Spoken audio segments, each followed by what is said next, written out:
महाभारत युद्ध का एक ऐसा रहस्यमयी योद्धा जिसकी याद में श्री कृष्ण ने किया था स्त्रियों जैसा श्रृंगार और बने थे एक रात के लिए उस योद्धा की पत्नी। कैसे भगवान श्री कृष्ण ने लिया था एक नारी का रूप। यही नहीं, इस योद्धा के मरने के बाद भगवान श्री कृष्ण ने उसके सोग में विधवा बनकर किया था विलाप। श्री कृष्ण द्वारा शुरू की गई इस परंपरा का आज भी अनुसरण किया जाता है, जहां भारी संख्या में किन्नर स्त्रियों जैसा श्रृंगार करते हैं और महाभारत के इस योद्धा को याद करके स्वयं को उसकी विधवा मानकर जोर जोर से रोते हैं। महाभारत के उस योद्धा को किन्नर अपना देवता मानते हैं और आज भी बड़े जोरों शोरों के साथ उसकी पूजा करते हैं। तो आखिर कौन था महाभारत का वो योद्धा जो बन गया किन्नरों का देवता, और उसकी याद में क्यों किया श्री कृष्ण ने विधवा के रूप में विलाप? महाभारत के इस रहस्यमयी कहानी को जानने के लिए इस वीडियो को अंत तक जरूर देखिएगा, क्योंकि आज हम आपको महाभारत के जिस योद्धा के बारे में बताने जा रहे हैं वो शिखंडी या कोई देवता का पुत्र नहीं था, बल्कि वो स्वयं पांडव अर्जुन का पुत्र था। तो वीडियो को शुरू करने से पहले जय श्री कृष्ण कमेंट करना बिल्कुल भी मत भूलिएगा। भगवान श्री कृष्ण की कृपा आपके घर परिवार पर हमेशा बनी रहेगी। तमिलनाडु के वल्लीपुरम जिले के कुआंगम गांव में एक बड़ी ही विचित्र परंपरा है, जहां किन्नर कोतांडवार नाम के एक विचित्र त्योहार को मनाते हैं, जहां वे कोतांडवार मंदिर में कोतांडवार देवता की पूजा करते हैं। लेकिन किन्नरों द्वारा की जाने वाली कोतांडवार की पूजा इतनी भी आसान नहीं होती है। इस त्योहार में सभी किन्नर साड़ी और आभूषणों से स्वयं को सजाते हैं। इसके बाद वे अपने इष्ट देवता कोतांडवार से विवाह करते हैं और अगले ही दिन सफेद साड़ी धारण करके स्वयं को कोतांडवार की विधवा मानकर विलाप भी करते हैं। किन्नरों का यह त्योहार पूरे 18 दिनों तक चलता है और किन्नर पूरे 18 दिनों तक कोतांडवार की याद में रोते हैं। तमिलनाडु के कुआंगम गांव में मनाया जाने वाला ये त्योहार साल में एक बार पूरे 18 दिनों के लिए मनाया जाता है, जहां किन्नरों की अपने इष्ट देवता कोतांडवार के प्रति बड़ी विशेष श्रद्धा देखी जाती है। लेकिन किन्नरों द्वारा मनाए जाने वाले त्योहार से भी विचित्र है इसकी मान्यताएं, जिसका सीधा संबंध महाभारत से है। स्थानीय मान्यता में यहाँ महाभारत की जो कहानी सुनाई जाती है वही है कोतांडवार त्योहार की मुख्य वजह।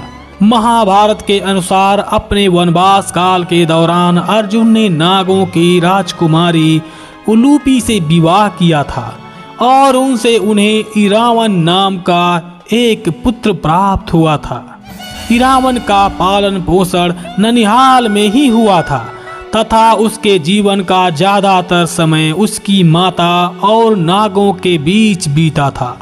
इसीलिए बड़ा होकर इरावन नागों का राजकुमार बना तथा एक कुशल योद्धा के रूप में तैयार हुआ। इरावन ने महाभारत के युद्ध में अपने पिता अर्जुन का साथ भी दिया था।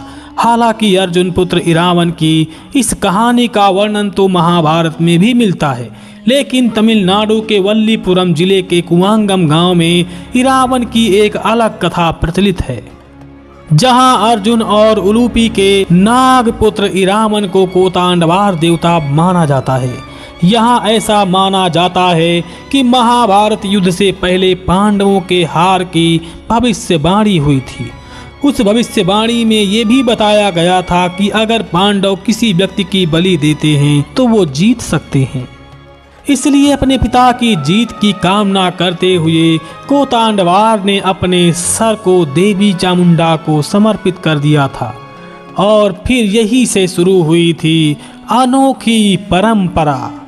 स्थानीय मान्यता है कि अपनी बलि देने से पहले अर्जुन पुत्र इरावन ने अपने विवाह की इच्छा प्रकट की थी, लेकिन कोई भी स्त्री एक ऐसे पुरुष से विवाह करने के लिए तैयार नहीं हुई जो अगले दिन ही मरने वाला था। इसीलिए स्वयं भगवान श्री कृष्ण ने इरावन से विवाह किया और उसके मरने के बाद स्वयं को उसकी विधवा मानकर विलाप भी किया।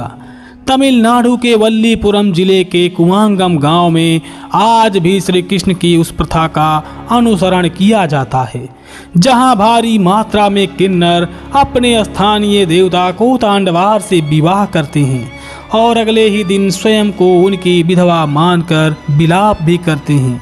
यहाँ अर्जुन और उलूपी के पुत्र नाग राजकुमार इरावन को कोतांडवार के रूप में पूजा जाता है। तो ये थी इरावन से जुड़ी स्थानीय मान्यता। आखिर महाभारत की कहानी इरावन के बारे में क्या कहती है? महाभारत के अनुसार इरावन एक मायावी नाग योद्धा था, जिसके माध्यम से वो बड़े से बड़े राक्षसों से लड़ने की शक्ति रखता था।